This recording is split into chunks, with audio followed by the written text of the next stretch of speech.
ვარ დიმიტრი როჯარია, 8 წლის ვსწავლობ პირველ საჯარო სკოლაში. საყვარელი საქმიანობა არის ფეხბურთის თამაში. უკვე 2 წელია ვთამაშობ პორტუს ბათუმში. ადრე ვთამაშობდი მარჯვენა თავდასხმაში და ახლა ვთამაშობ მარცხენა ფლანგზე დაცვაში. პოზიცია ამიტომ შევიცვალე, რომ დაცვიდან უფრო ვანაწილებ პასებს. მოედანზე ჩემი მთავარი მოვალეობაა შეტევების წამოწყება. პორტუში ჩემი მწვრთნელია ბესო მასწავლებელი. ის არის ხიარული, ბედნიერი, უყვარს ფეხბურთი და ბავშვები. ზოგჯერ არის მკაცრი. როდესაც შეცდომებს ვუშვებთ, მაშინ არის მკაცრი. მაგალითად პასებს გვიჭირიან და გოლებს გვიტანენ. ამ დროს ჩვენი ბრალია სწრაფ გადაწყვეტილებებს რომ არ ვიღებთ. ჩემი საუკეთესო საფეხბურთო თვისება არის პასები და დრიბლინგი. გამოსასწორებელი მაქვს ზუსტი პასი. ფეხბურთის დროს ყველაზე მეტად ღრის სირბილი. ჩემი საყვარელი ფეხბურთელი არის კილიან მბაპე. საყვარელი გუნდი არის რეალ მადრიდი. მე უკვე 9-ჯერ გქონდა შეჯიბება. ყველაზე კარგად დამამახსოვრდა პრო გუნდთან თამაში, სადაც 6-6 დამამთავრეთ. იმიტომ რომ ჩემმა მეგობრებმა ბევრი ბურთი გაიტანენ და კარგად ვთამაშეთ. ჩემი საფეხბურთო კარიერა ასე წარმომიდგენია. თამაშს დავიწყებ დინამო ბათუმში, მერე გადავალ ნაპოლში, მერე კიდე გადავალ არსენალში და მერე გადავალ რეალში. საქართველოს ნაკრებში შეამოვნებით ვთამაშებდი 12 ნომრით. მე ფეხბურთის თამაშს ვაპირებ 50 წლამდე. კარიერის დამთავრების შემდეგ გავხდები მწვრთნელი. გავხსნი ჩემს საბავშვო საფეხბურთო სკოლას. ამ სკოლას დავარქმევ ლომჯარიას აკადემია. ჩემი სკოლა ამიტომ მიყვარს, რომ იქ კარგად ასწავლიან, კარგი ბავშვები არიან და კარგი მასწავლებლები. ჩემ კლასში ყველაზე ხიარული არის დათა დოლიძე. ყველაზე ცელქი არის გაბრიელ ზოიძე. ყველაზე ჭკვიანია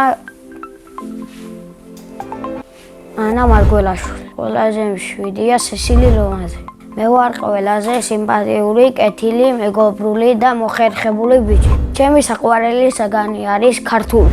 მიყვარს კითხვა და ჩემი საყვარელი წიგნია პინოქიოს თავგადასავალი. კითხვა შემაყვარა ჩემმა საყვარელმა მასწავლებელმა თამარ კონცელიძე. თამარი მასწავლებელი, იმიტომ მიყვარს, რომ არის მხიარული, მეგობრული, უყვარს ბავშვები და ბევრს გვაკითხიებს.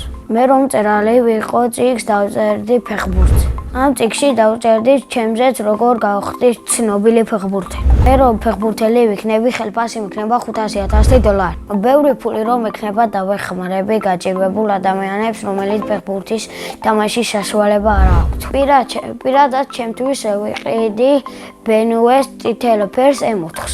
ახლა მინდა ვიყო 19 წლის, იმიტომ რომ ბევრი ფული მქონდეს და ვთამაშო დიდი ფეხბურთი. ფეხბურთელი ვერ გამოვალ, მაშინ გავხდები სკოლის სპორტის მასწავლებელი. ბავშვობაში მინდოდა გამოვსულიყავი მოჩხუბარი.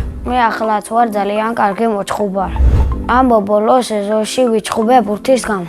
ანუ 2 წუთი მათხოვე მეთქი და ტყუილა მიმბიძგა. საქმეს თუ ჭირდება ჩხუბი მსიამოვნე. თუ არა და ტყუილა არასდროს არ მიჩხუბია. სახში ვცხოვრობ მე, დედა, მამა, ჩემი ძმა, ბებო და ბაბა. კიდე მინდა მყავდეს ერთი და ერთი ძმა. ჩემი ძმა არის 15 წლის და ჰქვია გიზუნა. ის არის მოხერხებული, ჭკვიანი და ცელქი ბავშვი. ჩემი აზრით გიზუნა რომ გაიზრდება გამოვა ცნობილი მეკარე. მამა ჩემი არის მხიარული, ვაჟკაცი, მეგობრული და ბედნიერი. დედი კვარი, ლამაზი, მოხერხებული, თბილი და მხიარული. ძალიან მიყვარს დედიკოს გაკეთებული ჭადი. ჩემი ცოლი ყველაზე გემრიელად გააკეთებს აჩმას. შეყვარებული, იმიტომ არ მყავს, რომ ჯერ ფეხბურთის საქმეებს უნდა მივხედო და მომავალში მიყურებ. თორს რომ მოვიყვან, ვიქნები 22 წლის. ჩემი ცოლი იქნება ლამაზი, თბილი, გრძელთმიანი, მხიარული და ბედნიერი. ჩემ შვილებს დავარქმევ ანას და გიოს. ჩემ ცოლს დავარქმევ ანასტასიას. მიყვარს ანიმეების ყურება, ჩემი საყვარელი ანიმე არის ნარუტო. მაგ ანიმეში მინდა ვიყო სასკო. სამოგზაურო სიამოვნებით წავიდოდი გერმანიაში. წინა მონაწილემ დამიტოვა ასეთი შეკითხვა. რომელი სუპერძალა მინდა რომ მქონდეს? მე მინდა მქონდეს მაგრა დარტყმის სუპერძალა. შემდეგ მონაწილეს ვუტობებ ასე შეკითხვას, რა არის მისი ოცნების საჩუქარი. მაგალითად, ჩემი ოცნების საჩუქარია საფეხბურთო ფიშკები. ბედნიერება არის ფეხბურთი, კარგი მეგობრები და კარგი ოჯახი. მე ვარ ბედნიერი ადამიანი.